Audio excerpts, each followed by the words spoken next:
Joining me now from Tokyo is the author of JAPANAMERICA, Roland Kelts. Hi there, it's good to have you with us today. So, as we've just said, YASUKE got mixed reviews, and most of the people who criticized it say that they would actually like to get to know YASUKE, the character, more. So, what do you think in that sense? Was it pleasing enough for you? Were you happy? I was happy with parts of it. I think the animation in particular is really good. It's really high quality animation. And I think the character is very rich. I think probably why that's a complaint is that the character is so well introduced that the audience wants to know more.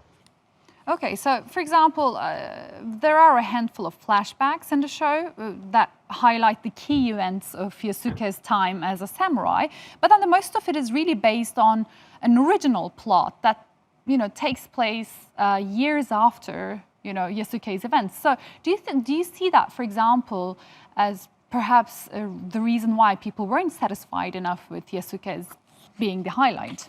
Well, to be fair, the artist didn't have much to go on.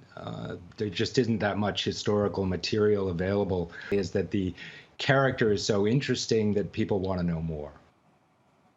Okay, so you mentioned the fantasy elements. Can you please tell us more why you think that part of this show was a success? You're talking about generations now of fans all over the world. Maybe 40 years ago, most of the fans were in Japan and in Asia. And now you're talking about fans in the United States, other parts of North America, other parts of the Middle East. Certainly you have a huge fan base in Latin America now. And so those generations of fans know anime. Okay, so you brought up an interesting point, actually. Do you draw a line between animes that are, watched and favored in Japan and outside Japan? I mean, is there a huge gap there? Well, the gap is getting smaller because so many international streaming services like Netflix, Amazon, they have offices in Tokyo. So they're actually of anime products that are made for a global audience with international artists creating them and international fans in mind. Mm-hmm. I think the reason why I'm asking this question is that there is, a growing concern, I'd say, that, Netflix productions or, global animes, let's say, would be watered down or, too American or, de-Japanized or, lose its originality and authenticity. Do you see this to be the case, and does this concern you? I think to some extent it will be the case, but to be honest, it doesn't concern me very much. And the obvious comparison, I suppose, is with sushi. Today, there's sushi called California roll. There are all kinds of variations on sushi around the world that are not arguably authentic sushi.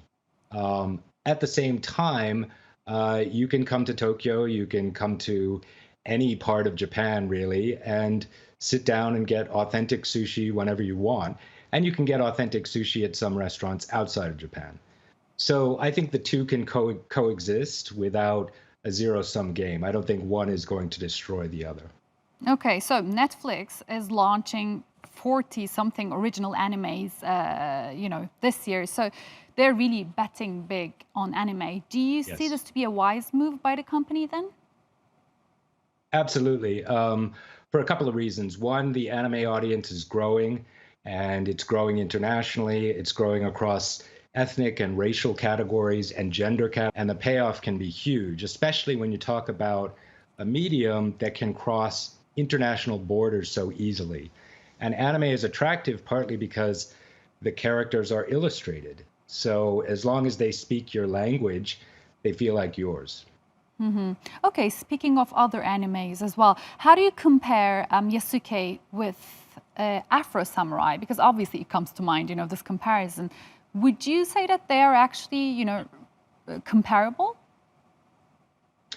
I think the comparison is very complimentary for both titles. Afro Samurai was the creation of a Japanese artist, Bob or Takashi Okazaki, is a manga artist who grew up admiring Black culture and Black pop culture. What he created and what the producers of the anime Afro Samurai created was kind of a pastiche. And I say that in a complimentary way. It's a pastiche of Japanese historical tropes like samurai dramas, a pastiche of American kind of cowboy action films, and a pastiche of what we'd call blaxploitation, a kind of comedic, self-referential look at Black culture.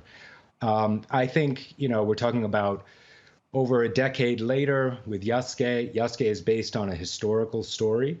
The creator of and the director of the program is a Black man from the South Bronx in New York City. Several of the artists who work on the production are Black, and the animation team is Japanese.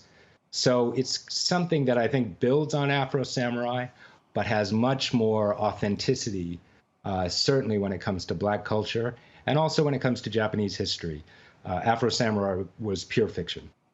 All right, Roland Kelts, it was lovely having you with us today. Thank you.